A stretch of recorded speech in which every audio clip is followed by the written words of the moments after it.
Hello, welcome to Nuggets. My name is Faith Akweze. Today is a special day in our series of the 50 things I have learned in 50 years. And today is number 2. I've done 1 and I've done the concluding part of number 1. And this is number 2. Make sure you listen to number 1 because it's the most important, and followed by this. This is actually a prelude to what I shared in number 1. I told you that it's important that you know God for yourself. Make sure you have an encounter with God. Make sure that God reveals himself to you. Call upon him until he does. But in my own case, I wasn't looking for God. I wasn't looking for him. I was just living my life like every other young lady. At this time, I was schooling at Federal Polytechnic. It's a program preparing us for ICANN exams. So we write ICANN starting from ATS 1, 2, and then you go on to the higher levels. And then Institute of Professional Studies is called Ilaro, Ogun State, and is affiliated to Federal Polytechnic Ilaro. So you can actually finish and still go for your HND in the Polytechnic. So I was there at Ilaro schooling, and then it was 1996, during Atlanta 96, that Brazil played Nigeria in the finals. So we're told then that was the first time Nigeria was getting to final. I mean, that was the first time any African nation, was getting to final. And Nigeria played until they came to the final to play with Brazil. I'm not a football fan, but that football was so exciting. The excitement was all over the nation, so you can't but want to go and watch Nigeria play the final. A lot of promises have been made to the players, what will be given to them, and they should just bring the cup home. So I was living in a room. My landlord built about 30 rooms or so where students were renting and staying in. So I was in one of those rooms. So we all gathered in my landlord's parlor, a Yoruba man. We gathered in his parlor to watch this match. So we're watching this match, and then the match was very hot. It was totally against Nigeria, and Brazil was scoring. Brazil has scored 3-1 against Nigeria. Some of you remember this match. Brazil had scored 3, Nigeria 1. I may not narrate it very well because I think that was the last time I watched football actually. So, but I'm just giving you the scenario, all right? What happened? I was in that parlor watching that match, and I got so emotional. Nigeria was losing, all the excitement, all the whatever, how we have planned to celebrate. It was very clear that Nigeria was going to lose that match. It was very clear because this is second half, and it's like 20 minutes to the end of second half, and it's 3-1 against Nigeria. And Nigeria players, their leg was not touching ball at all. These Brazilians were just playing us soccer. They were playing us match. Like, they were not allowing Nigerian players their leg to touch football at all. So we all became demoralized. The atmosphere was now becoming dampened, and I got very emotional, and I said something. I don't even know when I said it. I said, "Oh God, if there is anything like God, and people are worshiping you, and you have all the power in the world to do anything, you have all the power. Use your power to make Nigeria to win this match, and I vow to serve you all the days of my life." I don't even know how those words came. I said it the first time.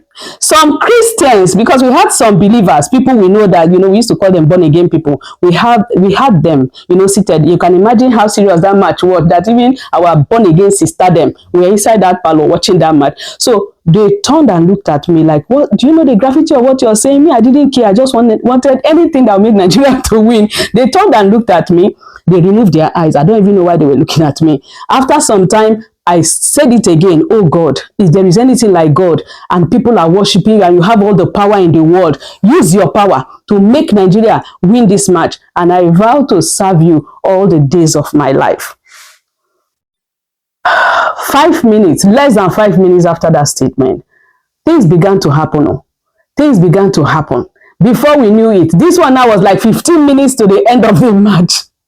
Before we knew it, Nigeria scored 3-2. Before we knew it, Nigeria scored again 3-3. Before we knew it, Nigeria has equalized, and then they were now looking for the goal, the final. In fact, by that time, the match has ended, and they gave extra time. And so I think it was penalty or something. But all I know is that Nigeria now scored 4-3.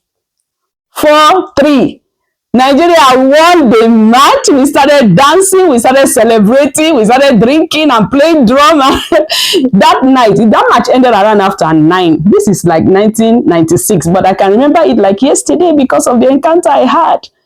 So we started celebrating, singing, dancing, you know, trust students, noise was all over the town. Yeah, man, it was fun. We were so happy. It was a pure miracle because, oh my God, even till today, sometimes I just Google my YouTube and I watch that match and I'm like, wow, 5 minutes, things change. Just 15 minutes to the end of the match.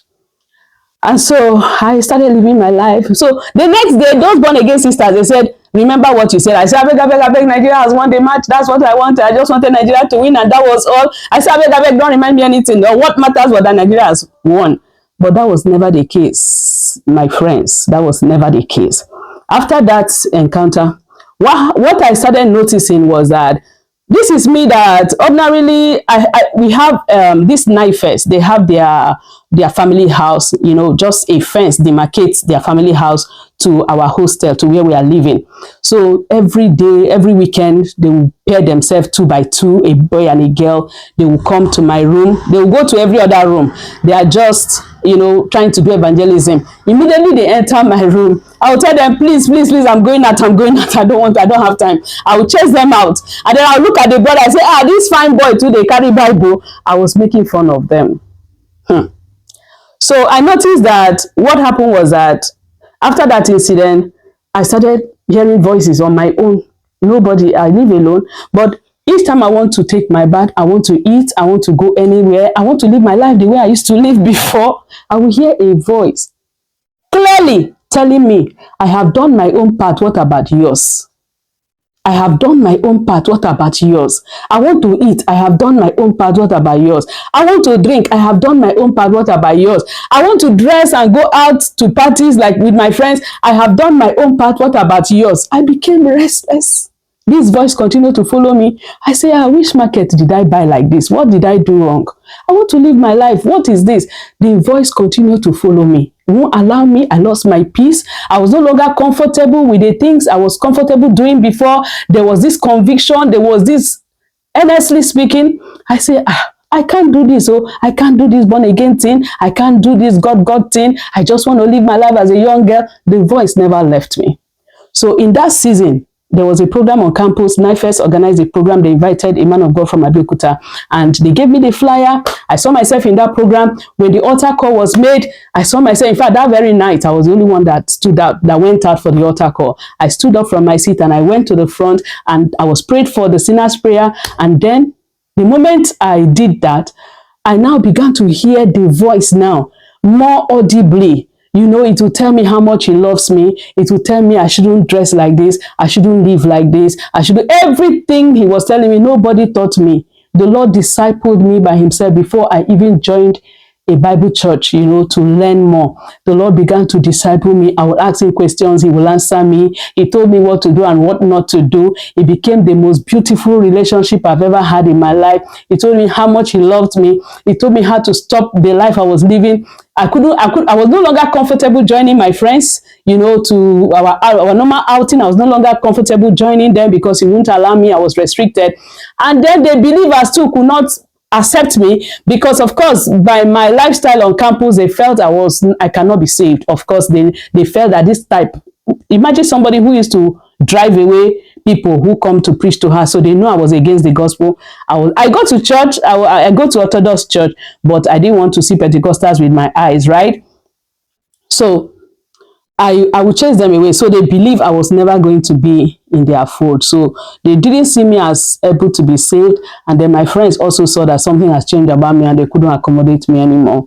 So, but praise God, one day I stood out there and I shared my testimony, and that's how they all embraced me. So this is how I encountered the Lord. From there, I began to have fellowship with him. He began to speak to me and disciple me. He began to direct my life, and it became the greatest decision of my life. the greatest decision. I wish I had known him earlier. I wish I had known him earlier. So, yeah, from there I got baptized in water, and then I also got baptized in the Holy Spirit. That one is a different story entirely. Very exciting and interesting story. Make sure you know God for yourself. Thank you for listening. Watch out for the next episode. God bless you.